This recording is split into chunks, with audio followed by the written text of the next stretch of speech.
If you're looking for more NFL draft coverage, good news. You've come to the right spot. All our different NFL draft-focused videos will be here on the NFL Draft by Chat Sports YouTube channel. So hit that sub button so you don't miss out on any.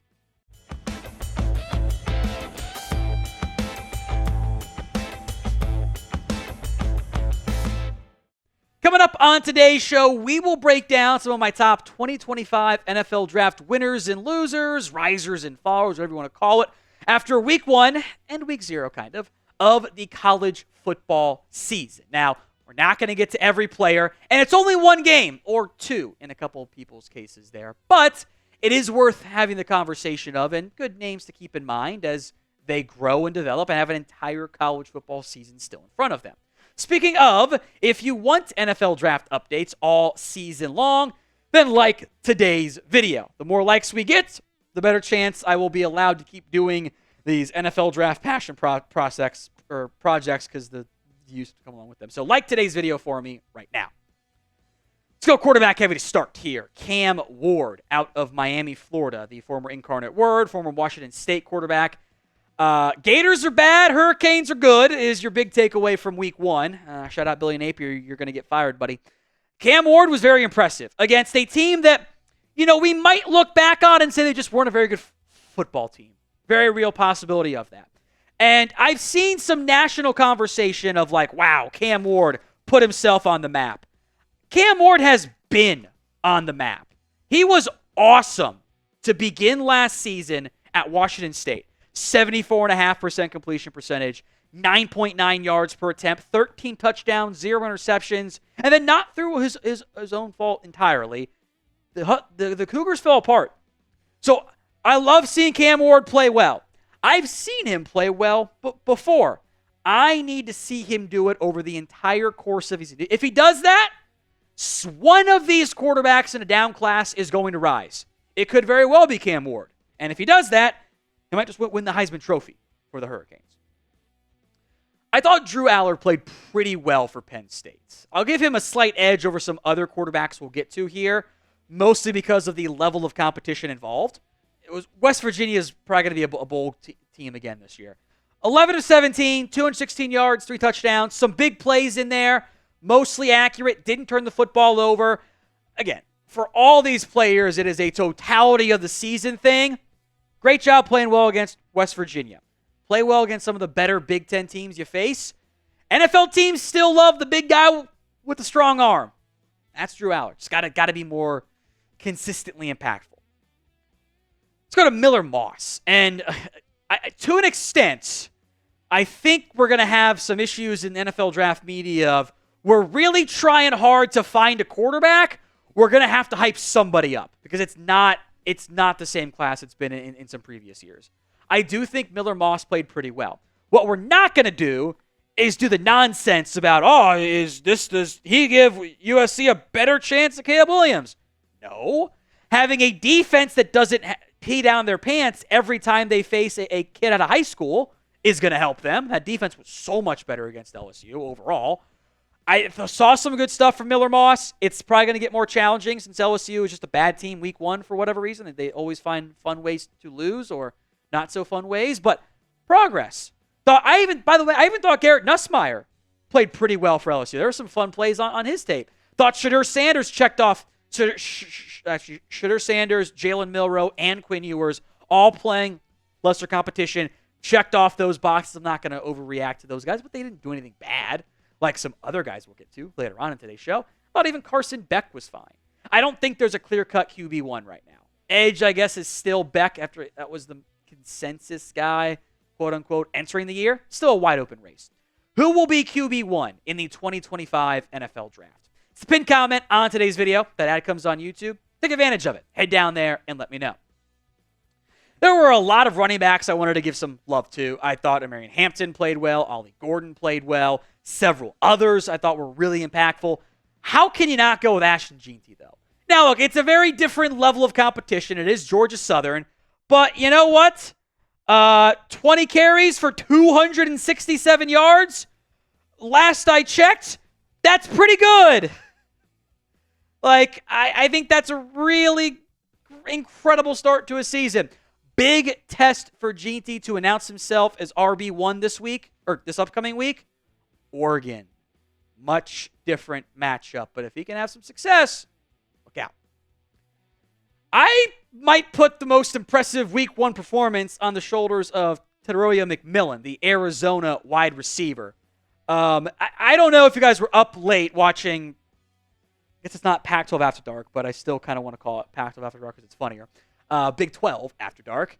15 targets, 10 catches for 304 yards and 4 scores. McMillan is a big receiver. He's tall. He doesn't move like he's tall and leggy and stiff. He's really good after the catch. Very impressed by his play. I want to see him actually be better at like the more typical big receiver stuff, contested catches, etc. But the Arizona offense at times is no Fafita going, F it, my grade school buddy's down there somewhere. And it works. It was New Mexico. But still, it was an awesome performance out of McMillan. Let's get some defenders in here. Malachi Starks had the really awesome interception. The highlight reel was maybe the most impressive part. The ability to get himself in position to even make the play with what he was doing there against the slot fade. That's Earl Thomas, prime Earl Thomas-esque. Now, today's show is made possible by Game Time. Game Time has a new feature. It's called Game Time Picks. Makes getting tickets to see your favorite teams play live even easier. Game Time Picks filters out all the fluff to show you only the incredible deals on great seats, so you don't have to waste time searching through thousands of tickets to a college football game like, I don't know, Texas at Michigan in the game of the week. A concert, if you want to go see the Post Malone, which I assume will be the country album tour for him, in Nashville, or any NFL game. Game Time has you covered. The Game Time guarantee means you will always get the best price. If you find tickets in the same section and row for less, Game Time will credit you 110% of the difference. So download the Game Time app, create your account, and use code CHATSPORTS for $20 off your first purchase. Terms do apply.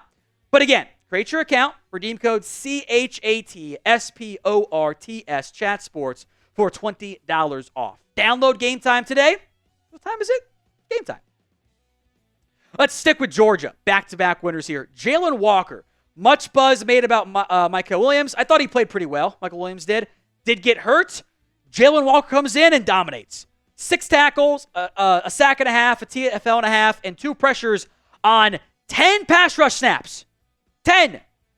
Highly efficient. Wasn't really on my radar the same way other players at Georgia were, but very impressive week 1 performance out of Walker. Let's go to South Carolina. Now, that passing offense is an affront to all things modern-day football, but that pass rush is damn good. Funnily enough, we're only doing draft-eligible players. I thought the most impressive guy was still in students, a true freshman. We didn't put on this list. But Kyle Kennard against Old Dominion here. 34 pass rush snaps, 5 tackles, 2.5 sacks, 4.5 TFLs, 6 pressures. Some of those pressures and sacks set up by the defensive lineman, TJ Sanders. Now, box score says 2 tackles. He had 4 quarterback hits on 5 pressures on 28 pass rush reps. If you're hitting the quarterback every 7 pass rush snaps, that's really good, actually. Both guys, Sanders, Kennard was kind of more of a sleeper. Sanders had some love in the draft community, too. Both guys impressive. Lesser competition, of course. Let's see how they fare in the SEC play. I want you to name a 2025 NFL Draft Week 1 winner from college football. A lot of names that I'm not getting to. I apologize in advance. I'm sure there'll be some, it's a great name you throw in there. Put them in there for me in the comments of today's show. I'm just going to cheat and group 5 different receivers together here. Travis Hunter is him. We kind of knew that already. That's meeting expectations against bad teams, dominating the game. Thought Xavier Restrepo played really well for the Hurricanes.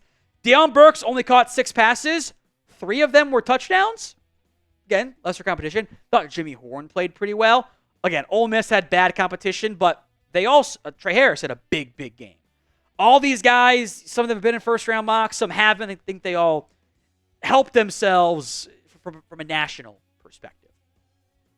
If you guys want even more NFL YouTube videos, you've come to the right spot. Hit that sub button. It's youtube.com/chatsportstv for more NFL videos all season and off-season long. We have to talk losers too.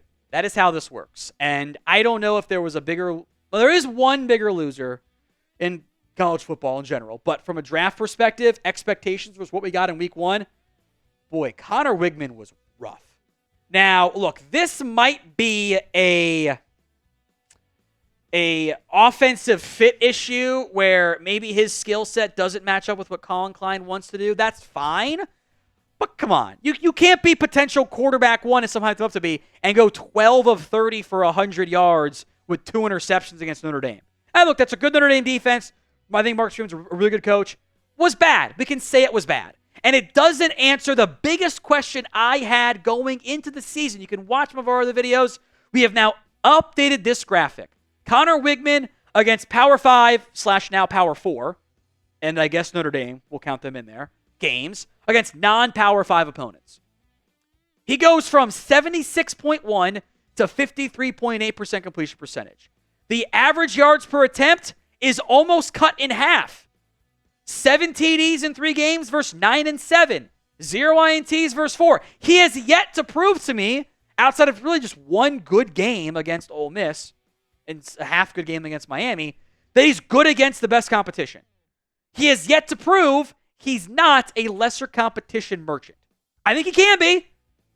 I think that his skill set was a little bit overblown, and this could be a prime. He transfers somewhere else, tries to save his stock with a more typical passing offense next year, if things don't get turned around. Let's go to Donovan Smith, the Houston QB, who I also know had some love around the draft community. Big guy, athletic ability, arm talent. Boy, it was a disaster against UNLV. 15 of 31 for 135 yards. Do the math, it's a really bad yards per attempt. 2 interceptions. Houston lost to UNLV, a team that doesn't really have much of a normal drop-back passing game. Always a red flag there. He got to be a lot better, or that preseason hype is going to quickly go away.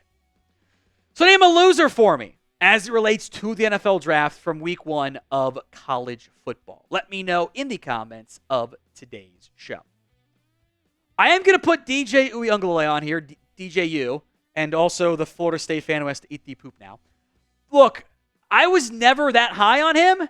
I thought he was hidden in the Oregon State offense that was so run-heavy.